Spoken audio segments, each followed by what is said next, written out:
All roads lead to the divine.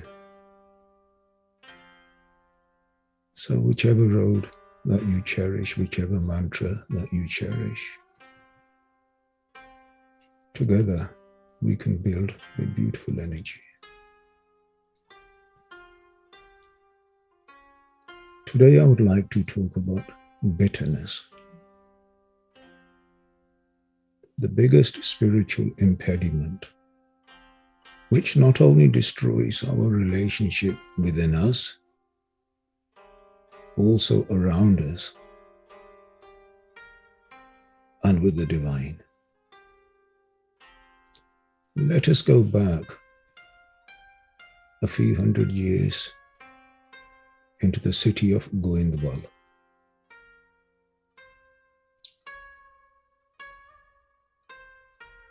It was a beautiful early morning in the city of Goindwal. The sun was gently rising up in the heavens above, spreading its many shades of liquid gold over the horizon. Sitting in and with the congregation in the ambrosial house known as Amrit Vela was Guru Amar Das Ji, the third reincarnation of Guru Nanak Dev Ji.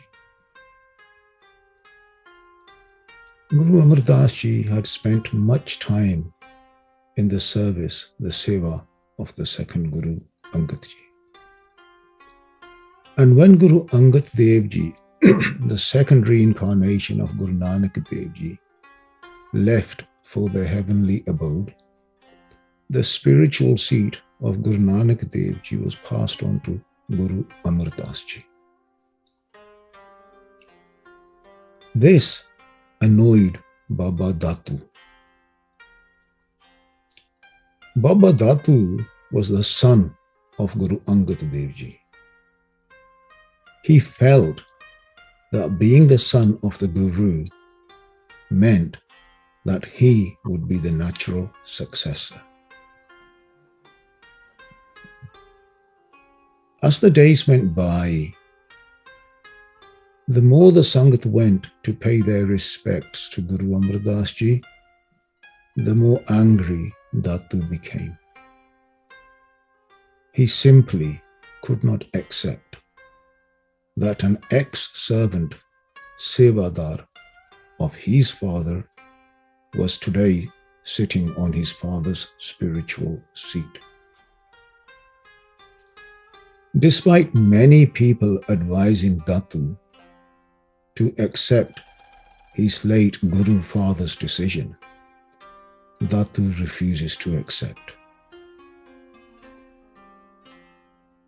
The more the praises of Guru Amar Das Ji grew, the more Datu's anger grew. So he hatched up a plan that if he was to leave Goindwal, surely the Sangat will follow him.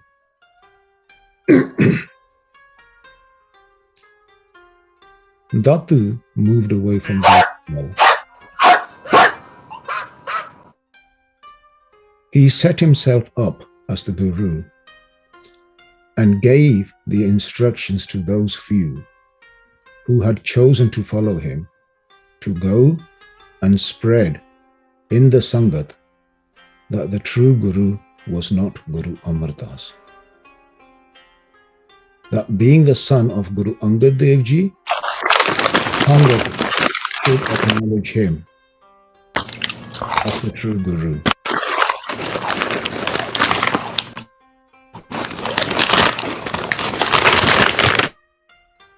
This did not happen. No one would come to see him. Instead, the opposite happened.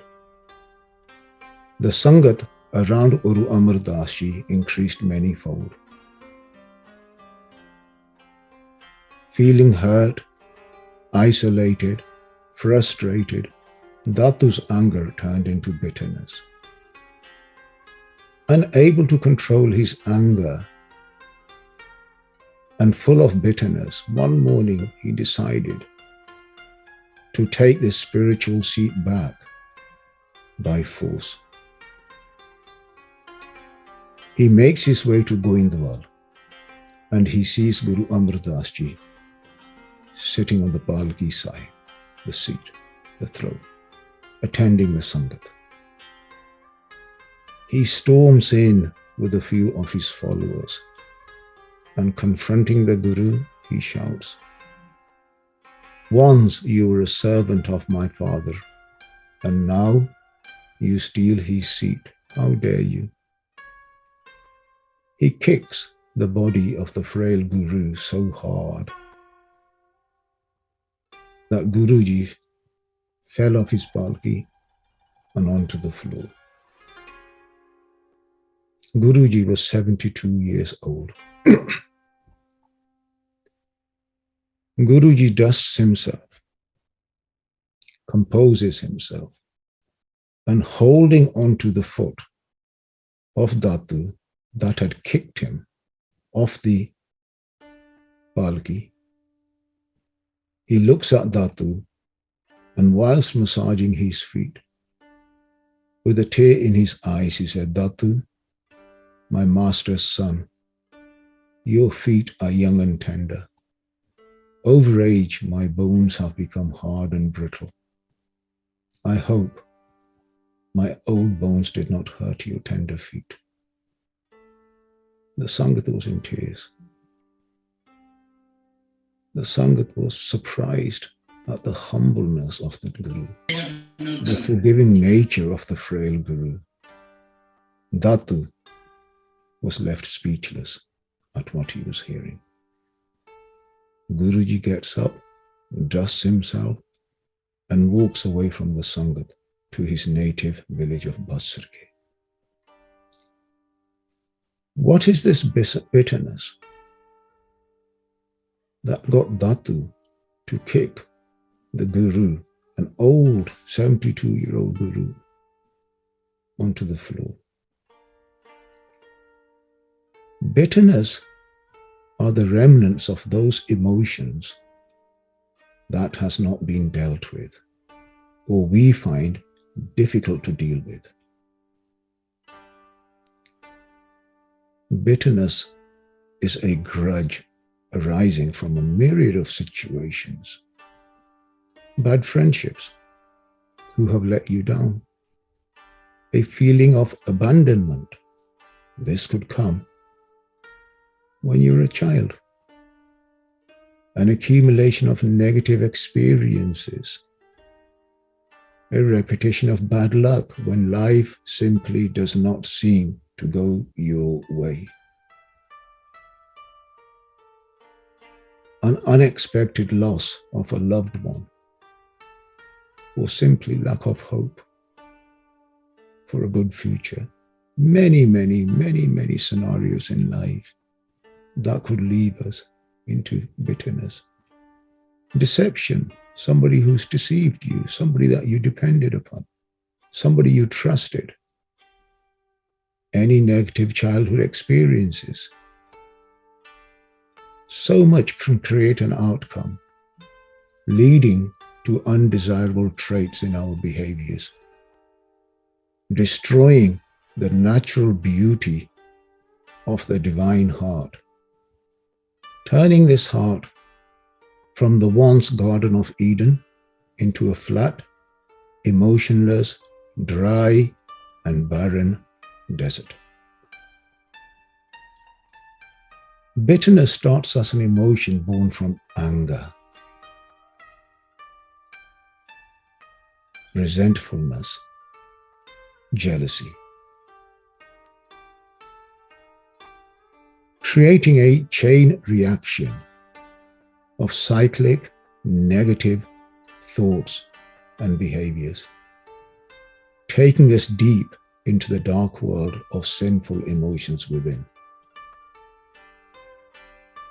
Bitterness is an emotional suicide, and those caught in the trap of bitterness, like a piece of paper in water, will slowly rot away deep in the innermost of our being. And there's a huge impact of bitterness.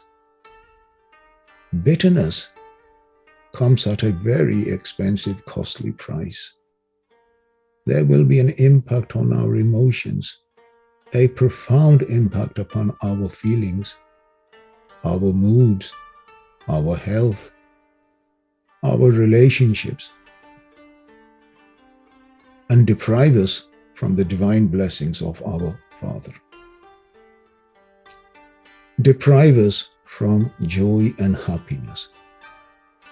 Bitterness will crush our spirit, will bring fear, worry, and anxiety within and around us. Bitterness will make our heart feel like heavy lead. And those who are caught in the emotion of bitterness will simply be wandering alone in an avalanche of poisonous thoughts and feelings. Understand, every emotion will bear its own harvest. Good emotions bearing good harvest. Bad emotions bearing bad and bitter harvest. However, the fruit of bitterness is the most unpleasant of all. Would any sensible person knowingly drink poison, one sip at a time? No. Yet for the many of us, we drink from this poisonous chalice of bitterness on a daily basis. Remember that life does not always flow in the way we wish it did. So accept it. We will have issues in many aspects of our life. Accept it. Relationships will come and go. Accept it. People can let us down. Accept it. And yes, we can be angry over many things. Accept it. Yes, we can be burned in many different ways. Accept it. Why? For that is simply what we call the law of karma. However, we must at all cost avoid the bitterness trap. We must avoid the torture of angry and revengeful thoughts rolling around and around inside us. Yes, it's quite normal that I feel I've been wronged, that unfair and unjust things have happened in my life. But please do not allow that so that you can feel vindicated in holding on to the experiences of the past. As normal as it may be, we must be aware of the dangers of allowing bitterness to root in our hearts and minds. Bitterness is the most unhealthiest of emotions, a hurt that, if left unchecked, will incubate in our hearts and mind, consequently creating a devastation of the mind, body, and soul. Bitterness will extinguish that divine love that we have all inherited when we were born. That love which makes our life meaningful. Those who wish to pursue the path of spirituality must remember any spiritual act of devotion we perform will amount to nothing if we have a heart full of bitterness. Hirday kapt mukh gyani, झूठे कहाँ बलोवस पानी, काया मांजस कौन गना, ज्यों घट भीतर है मालना, लौकी 68 तीरथ नहाई, कोरापन तो न जाई. The scriptures of the Sri Guru Granth Sahib Ji. Full of deception, and yet in their mouths are the words of wisdom. Guruji is talking about those spiritual people who talk wisdom, but their heart is full of deception. Why are you so false? Then Guruji tells us, you are simply wasting your time, washing your body every morning at 2 in the morning, 3 in the morning. For what? Your heart is still full of filth. And Guruji says, yes, you may wash your body in the 68 sacred shrines, but even then, your bitterness is not removed. Now we need to reflect upon ourselves as those who say that they are spiritualist. Are we in that situation?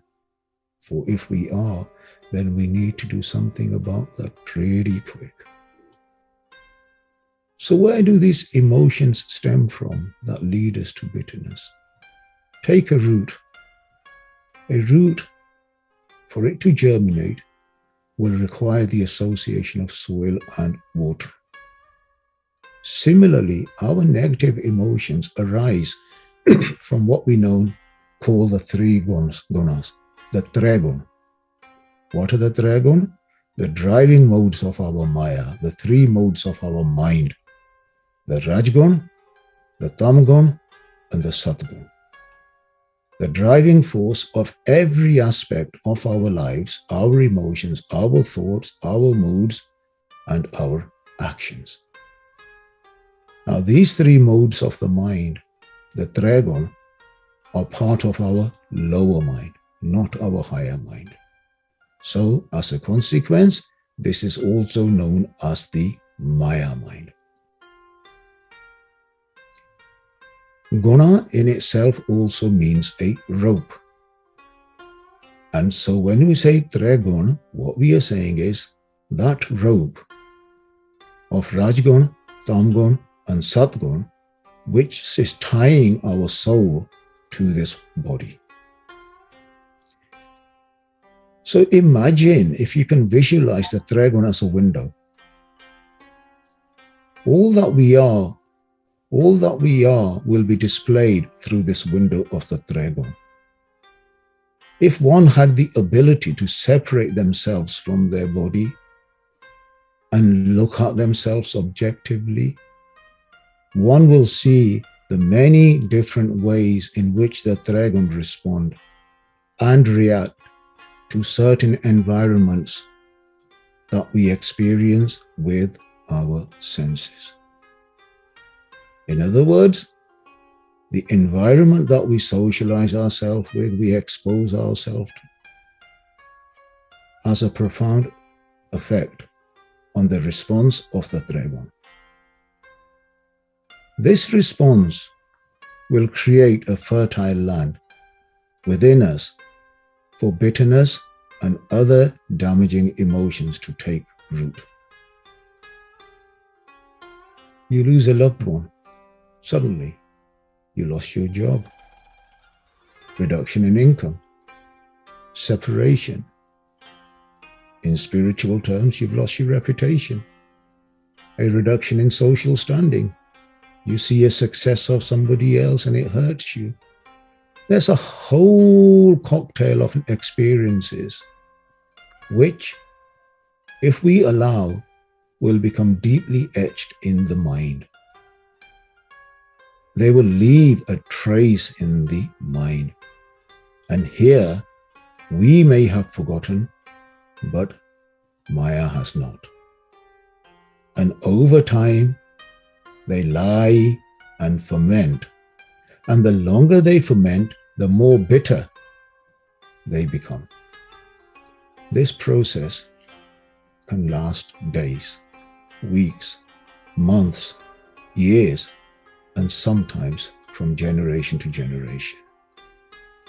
This anger, this revenge, that somebody wronged my father, the father has passed away, but I still need to do my revenge. Slowly, the bitterness flows out of the mind and begins to resonate in our thoughts and actions, creating an attitude of discontent, a spirit of unforgiveness, emotions that are self-destructive, sinful, and self-defeating, creating within us a chalice of poisoned emotions. And every time we take a sip from this poisoned chalice, we are slowly poisoning our soul and destroying our inner peace and harmony. And in some cases, leaving us pining for revenge. Bitterness can be subtle in nature or an uncontrolled beast within, manifesting from negative thoughts leading to words and attitudes, and to the other end of the spectrum of violence and wishing harm to someone. And for that person who becomes the victim of bitterness, bitterness is a malignant tumor that is slowly leading them to their mortality. Understand that the longer we allow this emotion to fester in the soul of our heart, the more love, peace, and joy it will devour. Bitterness will affect the energy structure within us. We have a beautifully balanced energy. We meditate to balance this energy. But bitterness will have a profound effect on this structure. This will trigger a sequence of emotional imbalances that eventually will become the root cause of our suffering. Not only destroying our mind, body, and soul, but also destroying our spiritual progression. Bitterness will color our conscience, create an impact on our unconscious mind, and therefore affecting our thoughts and actions without us even realizing. We get robbed by the dragon in its many forms, and we are fast asleep while the robber is robbing our house. Bitterness that springs in our heart will overshadow our deepest of divine desires. So what can we do to avoid bitterness? The answer to prevent bitterness is beautifully simple and yet so hard to execute. Ask the Bible. The Bible says, keep and guard your heart with all vigilance, for out of it flows the springs of life. Ask Buddha. Buddha said, conquer anger by non-anger, conquer evil by good. Ask Gurbani, Amrit Kaura Bikhya Miti Sagat Ki Bid Naino Diti. Guruji says to the bitter and cynical person, nectar, the sweet nectar, seems bitter and poison is sweet. Such is the condition of the faithless, bitter cynic, which I have seen with my own eyes. Many religions warn you of this bitterness. So how can we guard our heart? How can we conquer anger by non-anger? How can we see bitterness for what it is? Sangat, Seva, and Simran. You have heard me say this. Sangat, Seva, Simran, obey and pray. 5 things. Sangat, Seva, and Simran, obey and pray. Find the company of the preordained soul. And as we spend time with these preordained souls, as we meditate on the Shabd through their blessings, we will learn to let go and trust the divine, to let the divine deal with our issues. Please understand that any toxic waste that is poured onto the land will pollute the land, the soil, the vegetation, and the immediate surroundings. Similarly, toxic thoughts born from the dragon will pollute us from inside out all that we are and all that we surround ourselves with. So in the Sangat of the preordained, we will learn to avoid being surrounded by bitter and toxic people and situations. Move away from any toxic situation, any toxic person. Remember, in most cases, we will not have the strength to deal with the toxic force of Maya, of bitterness. But be rest assured, in the Sangat of the preordained, with the blessings of the divine, we have a friend who does.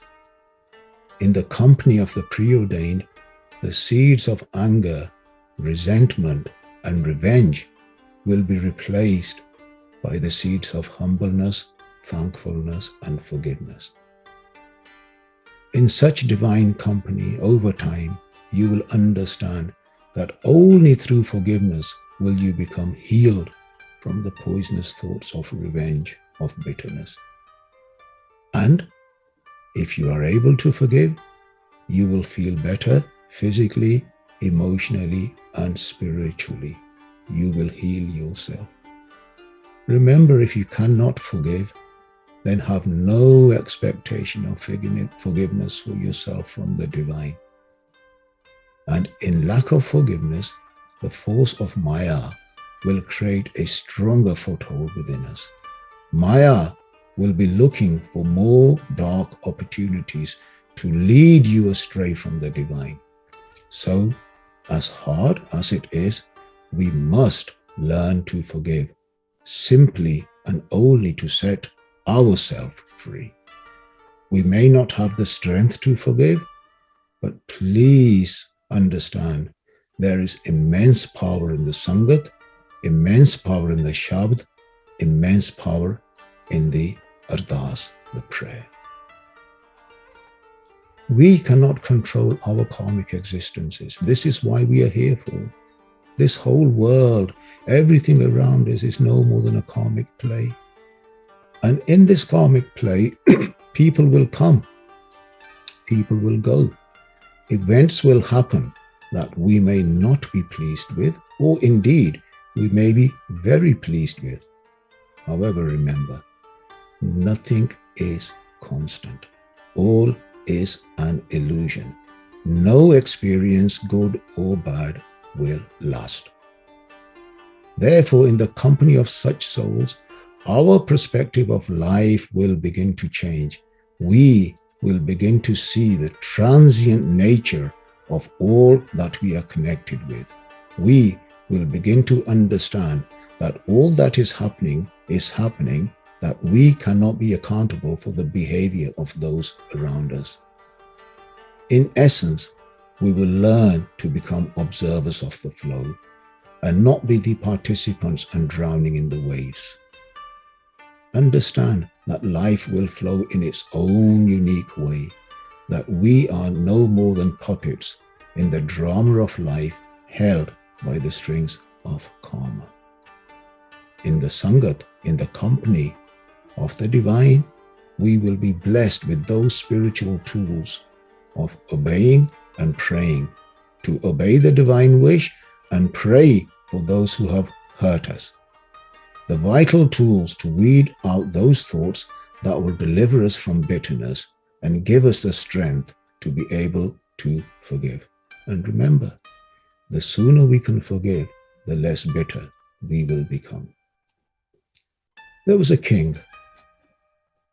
The king had a very arrogant and angry child. And thinking that at some point this prince is going to rule the kingdom, he called in a saint and asked the saint if he could teach him.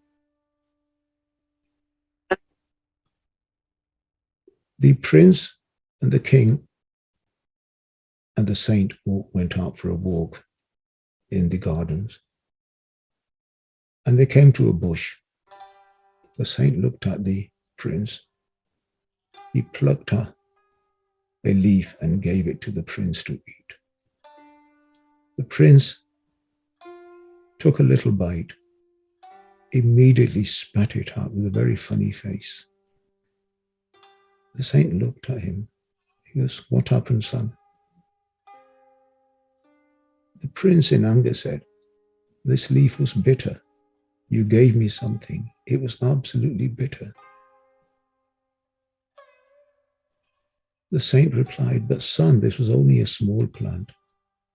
Can you imagine how much more bitter the leaf will become when this bush grows that much more?"